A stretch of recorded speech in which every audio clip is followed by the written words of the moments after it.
Hello friends! If you're new to my channel, welcome, and I hope you enjoy it. For those of you returning, welcome back and thank you for the patronage. I deeply appreciate it. Today's topic is children and faith. Not much else I need to say, so let's get on with the video.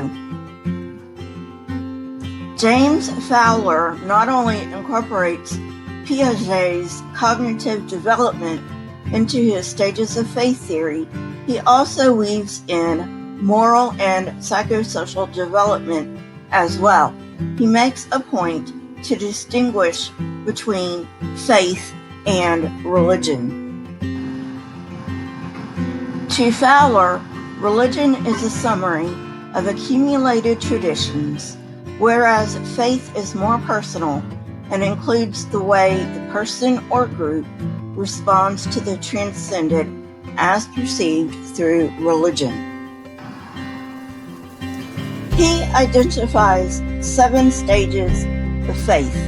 In the undifferentiated faith of infancy, the infant's earliest experiences build the foundation for their faith experience.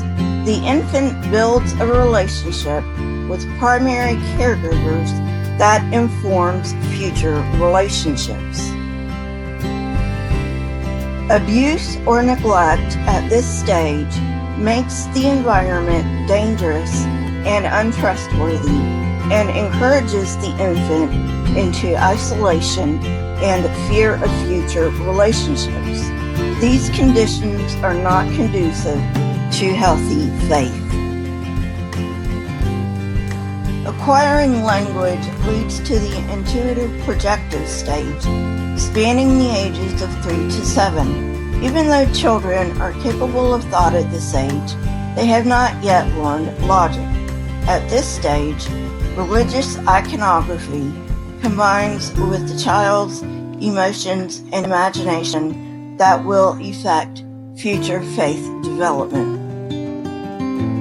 The productive imagination at this stage makes both positive and negative images and feelings that will need to be addressed later after the child achieves stable, self-reflective thinking. A mythic literal faith accompanies this stage. Thoughts tend to be more logical and empirical. The images that accompanied the previous stage are now subjected to more careful scrutiny. In this stage, story gives unity and value to experience. Children at this stage hold a literal interpretation of the tenets of their faith. Fowler calls the next stage the synthetic conventional faith, and it corresponds to the onset of formal operations. As a result, the child relies on the abstract ideas that accompanies formal operations and leads the child to seek a more personal relationship with God. Although this stage starts in adolescence, most adults stay in this stage throughout their lives. When a child enters adolescence, they must manage multiple domains. Therefore, faith at this stage must combine value and information as well as provide a foundation for identity. Movement into the next stage gives an opportunity for a crisis of faith. The resolution of this crisis results in moving to the next stage, individuative reflective faith.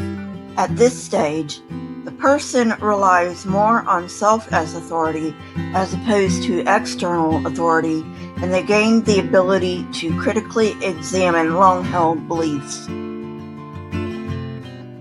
The next 2 stages are more experiential than developmental in nature. In conjunctive faith, the person acknowledges and embraces ambiguity and recognizes that truth transcends ideological and religious boundaries.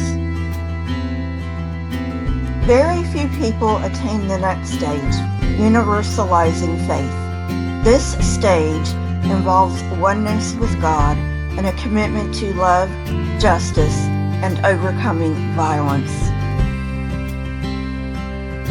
Well, friends, that's it for today. If you enjoyed it, and I hope you did, hit that like button, press the subscribe button, and if you would like to know when I come out with new videos, please hit the bell next to the subscribe button. My Twitter, Discord, PayPal, and email links are in the description, along with the source that I used for this episode. Please leave comments in the comments section. I love hearing from you. Also remember, I am now taking requests. I would like it to be something on religion, but it doesn't have to be. You can leave those in the comments section as well.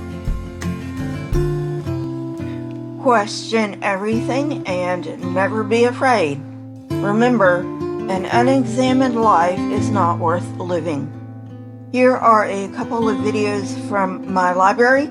If you have not watched them yet, go ahead and watch them and tell me what you think. Until next time, friends, goodbye.